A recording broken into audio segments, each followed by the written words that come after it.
Contrary to popular belief and whatever condescending fairy tales you may have been spoon fed, you can in fact mess with Texas. The bumper sticker was always more slogan than law, really. A swaggering bluff shouted over Lone Star beer and barbecue smoke. And now it has been revealed as nothing but a cheap shot of bravado. Because when the orange bronze devil made a phone call, every last one of these blithering Republican idiots came crawling on hands and knees. They won't fight, they won't resist, they won't even feign independence. They'll just kiss the ring and whatever else they're told to kiss, then strut back to Austin calling it victory for the Republic. On August 20th, the Texas House passed a new set of gerrymandered redistricting maps, 88 to 52, handing Republicans an artificial advantage in 5 Democratic-leaning districts. Democrats fled the state, breaking quorum in an attempt to block the bill. It was their Alamo, their last stand in defense of the people's right to vote. But the gavel still fell and the maps went through. Not governance, conquest. And this is where the hypocrisy cuts deepest.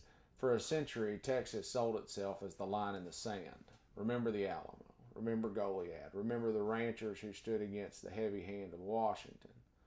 This is supposed to be the state that spit in the eye of federal overreach, the state that bragged it could be its own country, the state that prided itself on independence and fire. But all of that was just theater, because when Trump wags his fingers, the mighty cowboys of Texas crawl to him like beggars.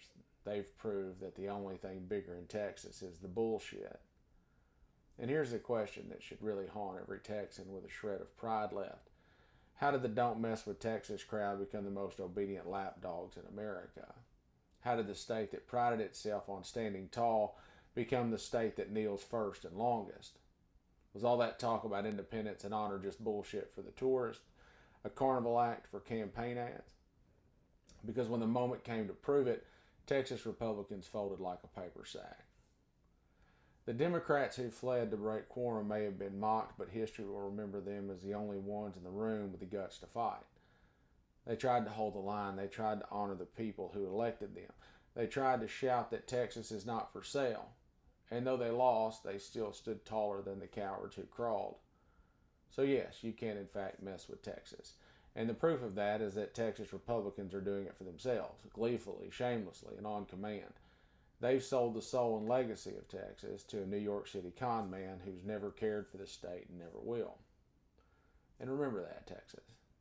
Remember it when you vote. Remember it when you see these puffed up men in their boots and their hats pretending to carry the soul of the place. Because they don't. They've already traded it away. They betrayed Texas. They are not cowboys. They are not rebels. They are Trump's little boys. All hat, no cattle. Governable cowards who sold Texas for a wink from a slick city boy that's living off of daddy's money. And that is a shame they should never be allowed to outlive. And when the dust settles, remember this too. Individual liberty was supposed to be the cornerstone of Texas. That was the creed carved into the stone, the anthem sung from every porch and pasture. And it wasn't Greg Abbott who carried that torch. It wasn't the hollow speaker Dustin Burrows or the Republican bootlickers drawing lines in secret. It was the Democrats who walked out. The ones who broke quorum, who gave the state the stiff backbones it was promised. That is the most Texas thing I've ever seen. Not kneeling, not cowering, not begging for scraps from a gilded table, but standing tall in the face of power and saying no. A middle finger to the establishment and the goddamn governor. That's the cowboy shit right there. That's the spirit that built the place. That's the defiance Texas pretends to own but is long since forgotten. So if you want badasses, don't look at Greg Abbott. Don't look at his yes men in boots and cheap suits. Look at Ann Johnson and Nicole Collier and James Tallarico and John Busey. Men and women who stood their ground. They are the legacy, plain and simple. They're the ones worthy of the cowboy myth because they didn't bow. They didn't crawl. They didn't sell. Defiance till death.